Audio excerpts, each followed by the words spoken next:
Hello friends, knowledge bank resonance channel में आप सभी का स्वागत है। मैं अभिमन्यु आप सभी का तहे दिल से स्वागत करता हूं और आज का हमारा करंट अफेयर के साथ आप लोगों की शुरुआत करते हैं। आज जो करंट अफेयर है उसके जो महत्वपूर्ण टॉपिक्स हैं इस प्रकार हैं। पहला टॉपिक है जो विश्व के जो अमीरों की सूची बनाई गई है ब्लूमबर्ग के द्वारा, बिलियनर्स की सूची बनी है, इंडेक्स बनी है। उसमें जो है कि काफ़ी चेंज आए हैं और इनमें से 15 जो है कि अमीरों की जो सूचियाँ बनाई गई, जो 15 अमीरों की जो है कि सूची आई है ऊपरी तौर पे। उसके अंतर्गत 9 अमेरिका के, 2 भारत के, 2 फ्रांस के, 1 स्पेन के और 1 जो है कि मैक्सिको का जो है कि 80% है। तो हम बात करते हैं रैंकिंग की और उनकी जो है कि संपत्ति की। एलन मस्क कुल संपत्ति जो है कि 213 अरब जो है कि डॉलर बताई गई जा रही है इस ब्लूमबर्ग के जो है कि बिलियनियर इंडेक्स के तहत। जेफ बेजोस जो अभी नंबर 1 पे थे, अब 2 पे आ गए हैं, 197 अरब डॉलर है उनकी रकम। बेनार्ड अर्नोल्ट ये जो है कि 160 अरब के साथ जो है कि तीसरे नंबर पे हैं। अगर हम इनकी बात करें कि इनके जो है कि मुख्य पैसे बिजनेस कौन सा है, तो एलन मस्क जो है कि 200 जो है कि 13 अरब डॉलर के मालिक हैं, ये अमेरिका के हैं। और इनका जो कंपनी का नाम है टेस्ला। दूसरे नंबर पे है जेफ बेजोस जो 197 जो है कि अरब डॉलर के मालिक हैं। इनकी कुल संपत्ति 197 अरब डॉलर है। ये अमेजन के मालिक हैं, यूएसए के हैं ये भी। बेनार्ड जो है कि बेनार्ड अर्नोल्ट इनके से 160 अरब डॉलर जो है संपत्ति है दर्ज की गई है। और इनकी कंपनी का नाम है लुई विटान। इनकी कंपनी का नाम है लुई विटान जो है कि फैशन की कंपनी है। ये भी यूएसए से बिलोंग करते हैं। मार्क जुकरबर्ग इनकी जो है कि कंपनी का या इनकी खुद की जो संपत्ति है 132 अरब डॉलर जो है कि बताई जा रही है। ये कंपनी की कंपनी है फेसबुक, ये भी यूएसए से बिलोंग करते हैं। उसके बाद है बिल गेट्स, इनकी संपत्ति 128 अरब डॉलर है। ये माइक्रोसॉफ्ट के जो है कि मालिक है और इनकी भी जो है अमेरिका के बिलोंग करते हैं। लैरी पेज 126 अरब डॉलर के जो है कि मालिक है और ये गूगल के जो है कि हेड है। इनकी ये भी जो अमेरिका से बिलोंग करते हैं।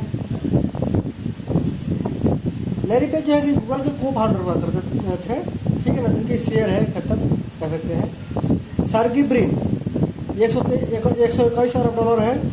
ये गूगल के मैनेजर हुआ करते थे, बाद में अपनी खुद की जो है कि इन्वेस्टमेंट कंपनी खड़ी की।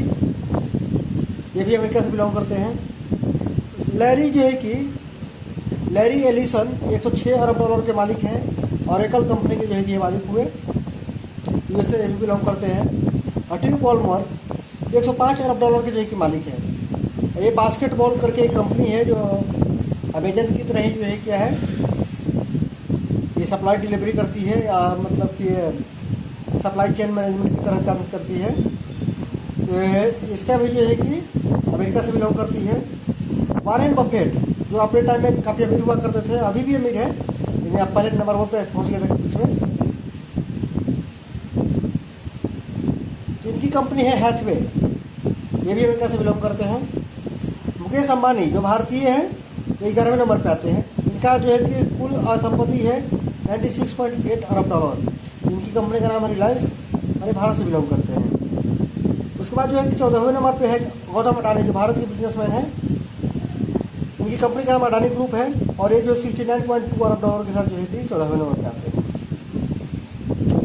अगर हम दुनिया भर के देशों की बात करें, दुनिया भर में 195 देश हैं, जिनमें से 200 देश, 195 देशों में से अगर बात करें तो 139 देशों की जो जीडीपी जो है वो एलन मस्क से ही कम पड़ती है, यानी कि 200 अरब डॉलर से भी कम जीडीपी है। अर्थात ये जितने लोग अमीर हैं, मतलब कुछ देशों को छोड़ दे तो बाकी देशों की इकोनॉमी को अकेले संभालने की क्षमता रखते हैं। ठीक है, अब बढ़ते हैं हम दूसरे खबर की तरफ। दूसरी खबर है प्रदूषण से जुड़ी थी। पहला खबर था इकोनॉमिक्स से और दूसरा खबर है पॉल्यूशन से। तो दिल्ली में बढ़ते हुए पर्यावरण को देखते हुए अरविंद केजरीवाल ने जो है कि ये सख्त हिदायत दी है कि जहाँ भी बड़े स्तर पर कंस्ट्रक्शन काम हो रहा हो वहाँ पे एंटी जो है स्मॉग गन का प्रयोग होना जरूरी है। ठीक है ना।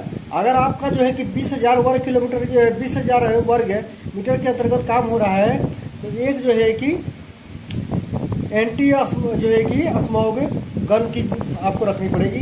अगर 2 है 20 जो है कि 40,000 वर्ग मीटर है तो आपको 2 रखनी पड़ेगी एंटी स्मॉग जो है कि गन। और तीसरी अगर 40 से 60 है तो 3 और 60 से 80,000 वर्ग मीटर में कार्य हो रहा है क्या तो स्मॉग गन।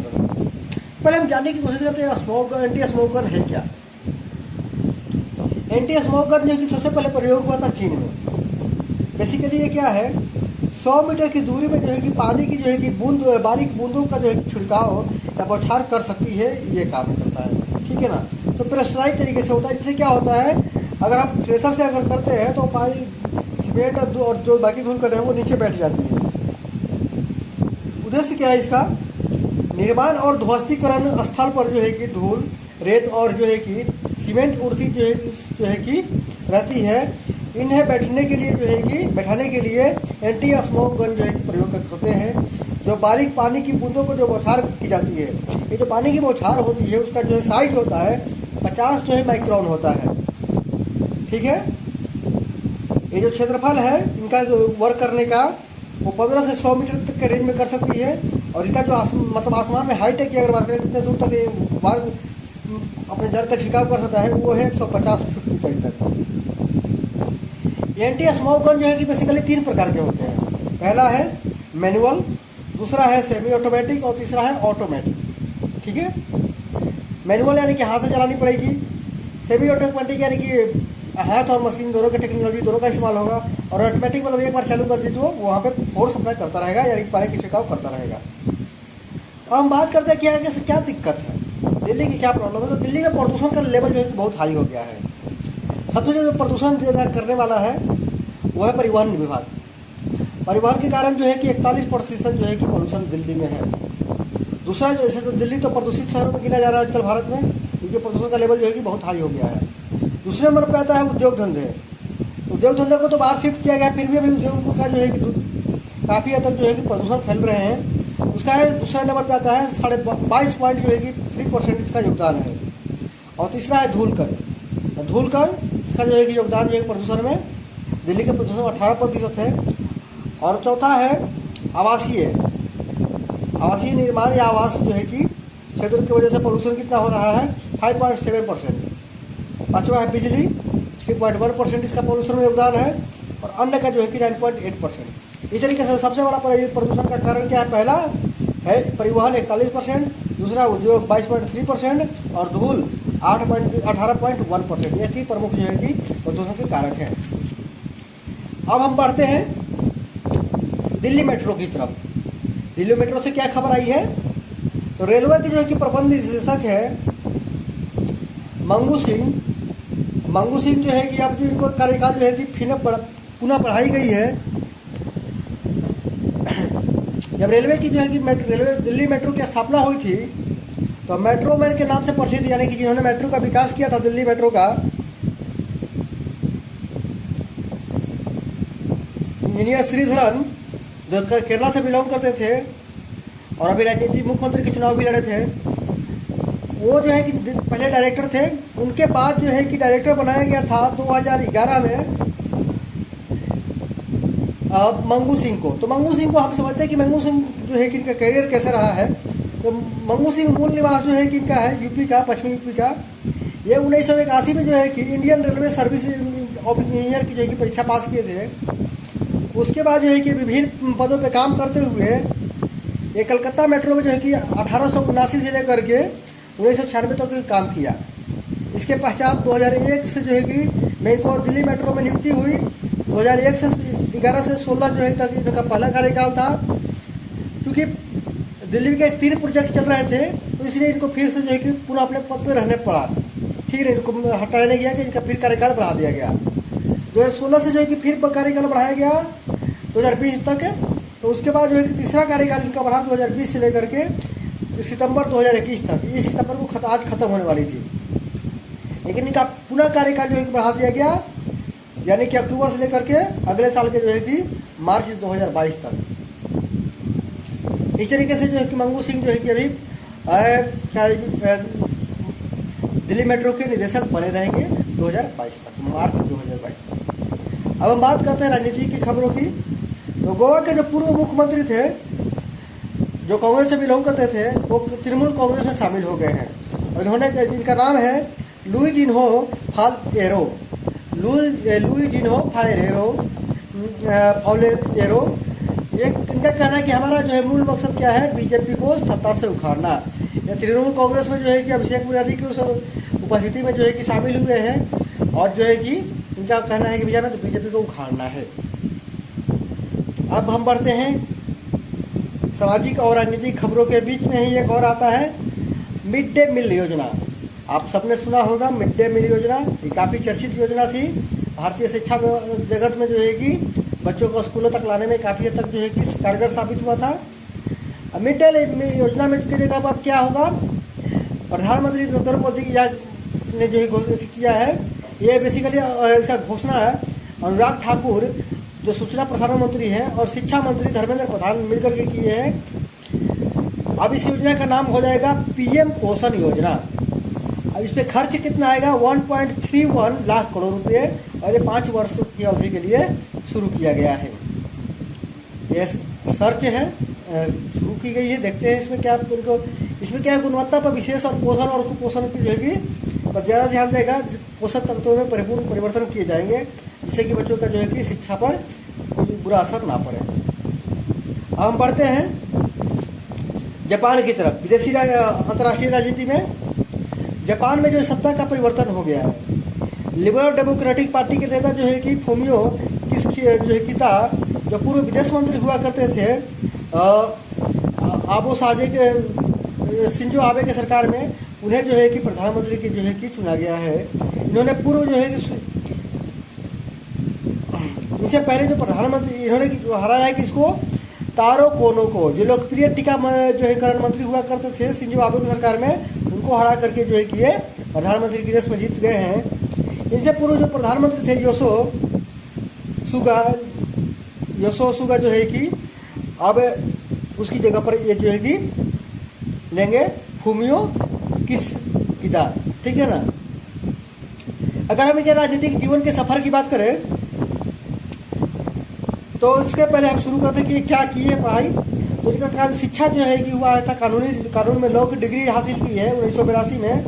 उसके बाद 1993 में संसद में एंट्री करते हैं।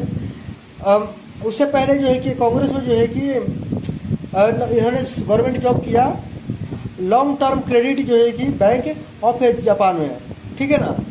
Long term of credit bank of Japan में इन्होंने नौकरी किया। साथ ग्रेजुएशन होने के बाद बैंकिंग में नौकरी की। उसके बाद 1993 में जो है कि ये संसद भवन में एंट्री करते हैं और 2012 के शिंजो आबे की सरकार में मंत्री बनते हैं। अब उसके बाद जो है कि ये जो है कि जापान के नए प्रधानमंत्री बनेंगे योशिहिदे सुगा की जगह पे, ठीक है। अब हम बढ़ते हैं दुनिया की सबसे बड़ी खबरों की तरफ। दुनिया की सबसे बड़ी खबरों में है आज के चाइना में बिजली के संकट आ गई है, ठीक है।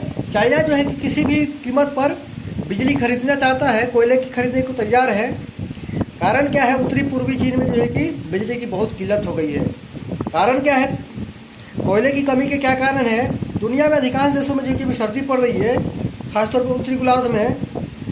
तो इसलिए और उसी कंडीशन में प्राकृतिक गैस की जो होती है, नेचुरल गैस है, उसे ही बिजली बनती है। तो उसकी जो है कि सप्लाई चेन में जो है कि दिक्कत हो रही है और उसकी नेचुरल गैस की जो कीमतें भी जो है कि आसमान छू रही है। तो इस कंडीशन में जो है कि उसकी आपूर्ति के लिए प्रतिस्पर्धा हो रही है। तीसरा कारण है चीन में जो है कि भंडारण कम, और जो है कि भंडार कम है कोयले के, मतलब जितनी उसकी डिमांड है बिजली बनाने के लिए या अदर कामों के लिए उसके तुलना में, तो जो है कि सर्वकालिक अभी जो ज़रूरत उसकी है बहुत ज़्यादा हो गई है, क्योंकि वो प्रोडक्शन हब है तो उसको बिजली की ज़्यादा ज़रूरत है। चौथा है सख्त उत्सर्जन मानकों के अनुसार जो है कि कारण है चीन में बिजली की जो है कि कमी हो रही है। जलवायु लक्ष्यों को जो है कि 2021 में पूरा करने का जो है कि लक्ष्य रखा है, और इसको जो है कि जो प्रदूषण का लिमिट था कार्बन उत्सर्जन का, तो उसको 3% कम करने का इसने जो है कि सोचा था, ये लक्ष्य उसको निर्धारित किया गया था। और चौथी सबसे जो बात है पाँचवीं कि जो चाइना को कोयले की जो सप्लाई आती है, जो अच्छे कोयले के एंथ्रासाइड कोयले की, वो आती है जापान से, ऑस्ट्रेलिया से। तो ऑस्ट्रेलिया से क्या है, उसके संबंध अच्छे भी नहीं है, इसकी वजह से आयात में कमी हो गई है। तो इस तरीके से चाइना के पास जो है कि बिजली की बहुत किल्लत हो गई है। लोग जो है कि मोमबत्ती जला करके काम करना पड़ रहा है, ललटेन या फिर अदर टॉर्च या मोबाइल का जला के काम कर रहे हैं, ऐसी कंडीशन हो गई है जो काफ़ी हद तक खराब है। देखते हैं इसे राहत करनी चाहिए चाइना को। अब हम बढ़ते हैं हथियारों की होड़ में लगी एशिया के देश। एशिया के सभी देश हथियारों की होड़ में लगे हैं भैया। ऐसा क्यों हो रहा है? तो ऑस्ट्रेलिया ने जो है कि अभी ऑक्स का जो सदस्य बना है, ऑस्ट्रेलिया, इंग्लैंड और ब्रिटेन के साथ मिलकर के 8 पनडुब्बी जहाज मिसाइल तैनात जो है कि परमाणु संपन्न पनडुब्बी खरीदा है। उसके वजह से जो है कि इस एरिया में जो है कि घमाघमी बढ़ गई है राजनीति के क्षेत्र में, और सैनिक जो है कि ताकत पर जो है कि लोग ध्यान देना ज़्यादा शुरू कर दिए हैं। जापान जो है कि जहाज रोधी मिसाइल बना रहा है, इसका नाम है 105 लॉकहीड F-35। और चीन क्या कर रहा है इस मामले में? तो चीन अंतर महाद्वीपीय जो है कि मिसाइल की ताकत बढ़ा रहा है। इसके मिसाइल का नाम है TF-26, रेंज है 4000 किलोमीटर। और उत्तरी कोरिया क्या कर रहा है भैया? तो उत्तरी कोरिया जो है कि आधुनिक मशीन मिसाइलों को लगातार जो है कि परीक्षण कर रहा है, ठीक है ना। और ताइवान जो है कि चीन से सुरक्षित होने के लिए सैन्य बजट को तेजी से बढ़ा रहा है। और हम बात करते हैं दक्षिणी कोरिया की, तो दक्षिणी कोरिया जो है कि गैर परमाणु शक्ति होने की जो एक पनडुब्बी बनाई है, जो कि काफ़ी हद तक युद्ध से निपटने में सामर्थ्य होगी। ये रहे हमारे आज के जो है कि करंट अफेयर। हम उम्मीद करते हैं आपको जो है कि हमारे करंट अफेयर अच्छे लगते होंगे। आप इसी तरीके से हमारे वीडियो को देखते रहिए, लाइक करिए और चैनल को सब्सक्राइब कीजिए, ताकि हम आपके लिए जो है कि कंपटीशन के योग्य जो है कि अच्छे क्वेश्चन लाता रहूं। और तक के लिए धन्यवाद।